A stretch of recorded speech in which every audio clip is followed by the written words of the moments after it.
Assalamualaikum warahmatullahi wabarakatuh. Apa kabar? Kembali berjumpa dengan saya Heru Bunarif dari Forum News Network.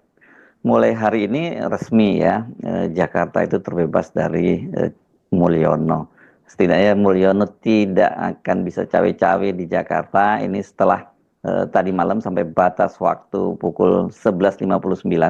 Tim hukum dari pasangan Ridwan Kamil Suswono itu tidak memasukkan gugatan ke Mahkamah Konstitusi. Artinya ini nanti Pramono Rano ini bisa segera dilantik tanpa menunggu hasil putusan dari Mahkamah Konstitusi.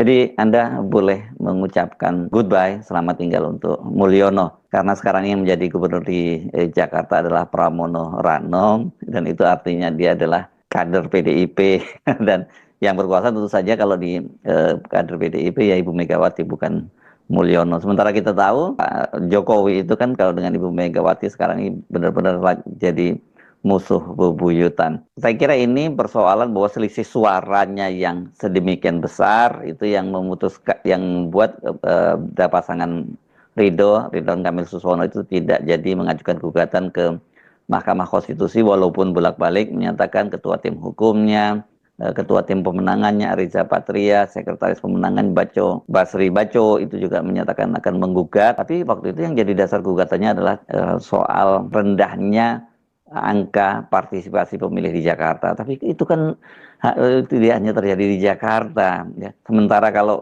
dalam undang-undang yang mengaturnya di aturan di Mahkamah Konstitusi untuk perselisihan hasil suara itu ya harus maksimal tuh 1%. Ini angkanya jauh 10% ya. Jadi ya ini dipastikan akan ditolak kalau diajukan gugatan. Daripada malu ditolak, kelihatannya itu yang membuat mereka kemudian batal mengajukan gugatan. Jadi ya ini kan kita baru ngomong selisih suara antara suara pasangan Ridho dengan Pramono Rano ya, yang 10% lebih lah, seapanya suara 10, sekian gitu selisihnya.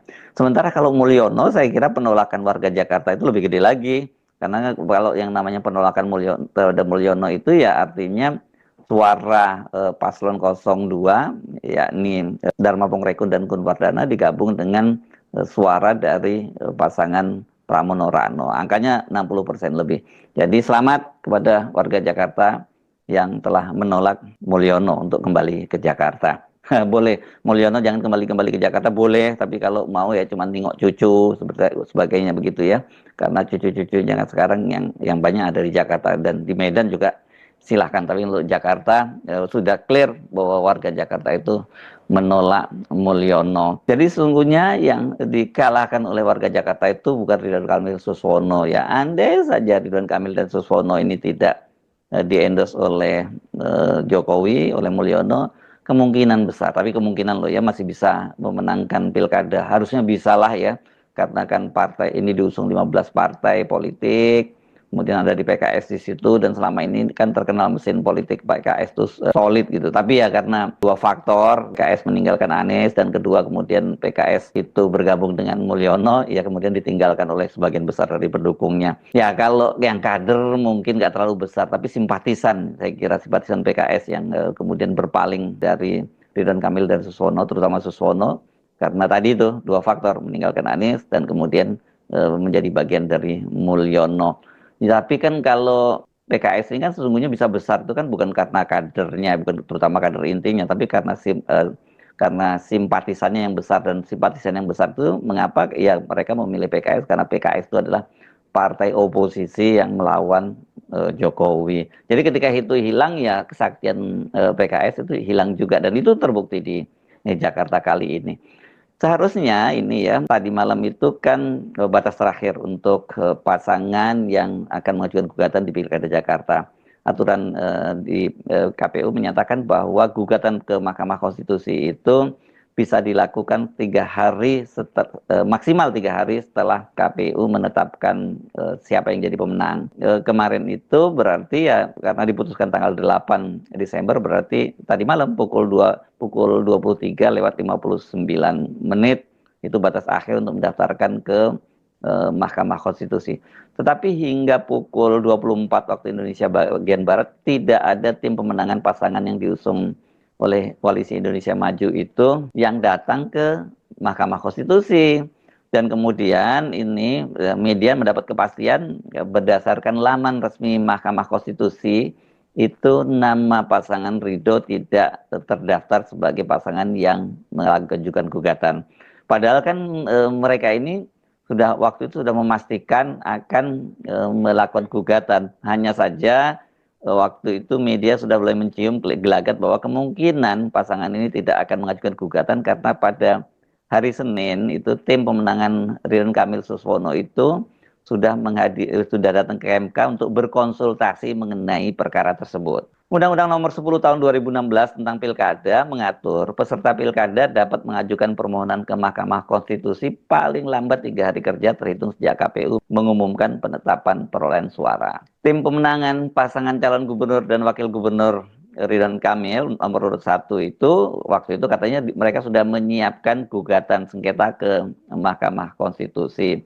Dan pada waktu itu Ridho menyatakan mereka berharap agar pilkada ini berlangsung 2 putaran dan mereka pilih banget kok, apalagi Ridwan Kamil menyatakan mereka strateginya mereka akan mendekati paslon 02 ya, ini Dharma Pongrekun dengan Kun Wardana. Jadi mereka berharap ada 10% lebih suara dari Dharma Pongrekun dan Kun Wardana itu bisa dialihkan ke pasangan Ridho kalau berlangsung putaran 2. Saya kira bukan hanya itu ya, tapi pasti cawe-cawe kekuasaan dan sebagainya, bansos pasti akan dimainkan kalau itu terjadi. Nah, pada waktu itu Ketua Tim Pemenangan Ridwan Kamil Suswono, Ahmad Riza Patria, yang mantan Wakil Gubernur Jakarta, bahwa mereka itu kan menggugat hasil rekapitulasi Pilkada Jakarta 2024 yang telah diumumkan oleh Komisi Pemilihan Umum Jakarta. Alasannya waktu itu adalah angka golongan putih di Jakarta atau golput yang mencapai 3,4 juta suara atau lebih tinggi daripada perolehan suara pasangan calon nomor urut 03 Pramono Rano. Mereka kan hanya memperoleh suara sekitar 2,1 juta suara. Dan Ariza menduga bahwa distribusi surat pemberitahuan pemungutan suara atau form C6 yang tidak terdistribusi dengan baik merupakan penyebab tingginya angka golput itu. Padahal kata dia,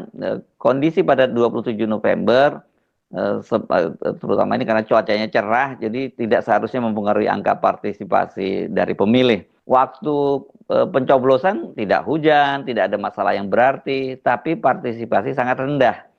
Dan kemudian tim hukum dari Ridho mempelajari, melihat, meneliti, ternyata di antara masalahnya adalah banyak sekali warga Jakarta yang tidak mendapat undangan untuk memilih atau formulir C6. Pada waktu itu juga disampaikan oleh tim hukum dari Ridho ini pada saat rekapitulasi tingkat provinsi. Mereka bahkan sampai walk out kan ketika berlangsung rekapitulasi. Ya, karena walk out ya mereka kemudian bersama dengan tim hukum Paslon 02 tidak menandatangani hasil rekapitulasi di tingkat provinsi. Kendati begitu, itu memang sesuai aturan tidak mempengaruhi penetapan hasil yang dilakukan oleh KPU Jakarta.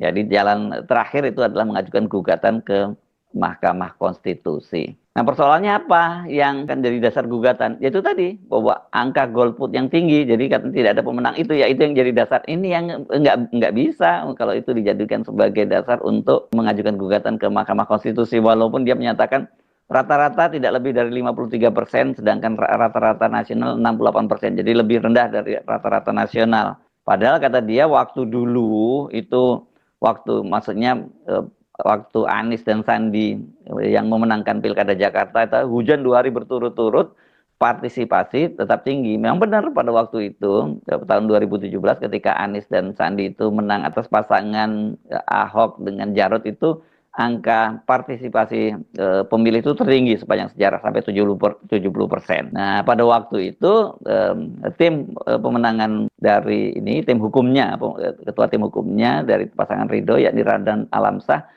menyatakan tim hukum telah menyiapkan PHPU ke MK dan akan diajukan untuk dalam 3 hari ke depan. Bahkan pada hari terakhir kemarin itu mereka juga menyatakan mereka akan tetap mengajukan gugatan. Masalahnya mereka ini ya kalau mereka mau mengajukan gugatan ke Mahkamah Konstitusi atas perhitungan perselisihan hasil penghitungan suara itu ini sudah terancam bakal ditolak oleh Mahkamah Konstitusi, yaitu berkaitan dengan aturan dalam pasal 158 Undang-Undang Pilkada. Pasal 158 huruf C menyatakan peserta Pilgub di provinsi dengan jumlah penduduk 6 sampai 12 juta jiwa bisa mengajukan gugatan jika perbedaan total suara sah hasil penghitungan oleh KPU provinsi maksimal 1%. Nah, pada Pilgub Jakarta tahun 2024 ini total daftar pemilih tetap ini mencapai 8.214.000 suara. Artinya Pilgub Jakarta itu tunduk pada pasal 158 huruf C di atas. Sementara itu selisih pasangan Ridho dengan Pramono dan Rano itu terpaut sekitar 10%. Ridho itu perolehan suaranya 1.718.160 suara atau 39,40%. Sedangkan Pramono Rano itu 2.183.239 suara. Jadi selisihnya lebih dari 10% ini ya, bisa sampai 10,27%. Dari situ saja kalau kemudian ini yang menjadi dasar gugatan untuk selisih penghitungan suara itu pasti ditolak. Mungkin ini yang didapatkan mereka ketika mereka berkonsultasi dengan MK waktu hari Senin kemarin. Tapi ketika media menanyakan hal itu kepada Riza Patria, Ketua Tim Pemenangan, Ketua Dewan Pengarah Tim Pemenangan Ridho Ahmad Zaki Iskandar, Sekretaris Tim Pemenangan Ridho Basri Baco, dan kemudian juga koordinator Tim Pemenangan Ridho, tim hukumnya ini Ramdan Alamsah, dan tim bidang hukumnya Muslim Jaya Butar-Butar, seluruhnya pada waktu itu menyatakan mereka akan mengajukan gugatan ke Mahkamah Konstitusi. Jadi benar ini yang seperti dikatakan oleh Pak Jimli kemarin, kalau kemudian mereka ini tetap ngotot mengajukan ke Mahkamah Konstitusi itu bukan, mereka sendiri sudah tahu bahwa mereka akan ditolak, tapi ini lebih pada bagaimana menjaga perasaan dari para pendukungnya. Terutama saya yakin ini PKS dan pengurus PKS ya, karena sudah sejak awal PKS itu tampak kecewa sekali dengan realitas bahwa tim dari partai-partai pendukung di Koalisi Indonesia Maju Plus itu tidak bekerja. Dan itu PKS dibiarkan sendirian. Salah satu indikatornya sangat jelas, misalnya sampai 2 kali kampanye Akbar itu tidak ada satupun ketua umum partai Kim Plus itu yang muncul di kampanye dari Ridho ini. Yang pertama ketika berlangsung di Cengkareng, Jakarta Barat, pada waktu itu yang hadir hanya PLT Presiden PKS Ahmad Heriawan. Kemudian yang terakhir dalam putaran terakhir, yang ini lebih fatal lagi karena tadinya bahkan Pak Jokowi itu diharapkan hadir di situ, tapi Pak Jokowi malah lebih memilih untuk hadir di kampanye Akbar di Jawa Tengah, yakni yang mendukung pasangan Ahmad Lutfi dan Tad Yasin, dan semua ketua umum partai politik itu tidak hadir. Saya nggak tahu alasannya apa, karena itu pada hari libur. Kalau waktu di Cengkareng kan karena alasannya ya ini banyak sekali ketua umum partai Koalisi Indonesia Maju Plus ini adalah menteri yang sibuk, jadi tidak bisa hadir. Tapi 15 orang kan ketua umum itu tidak semuanya menteri kalau ya. Jadi ya itu kelihatan sekali bahwa mereka ini PKS dan juga Ridwan Kamil itu dijebloskan ke Jakarta, dan kemudian mereka sama-sama tidak ada satupun yang mendukungnya. Ya wajar kalau situasi yang semacam ini membuat frustrasi, dan wabil khusus PKS itu betul-betul mereka merasa dikhianati. Belum lagi pasti ini juga soal logistik yang jadi persoalan. Satu hal saya kira di luar soal konflik internal di Koalisi Indonesia Maju itu yang menggembirakan pada kita semua itu adalah realitas bahwa di Jakarta itu cawe-cawe Mulyono itu tidak laku.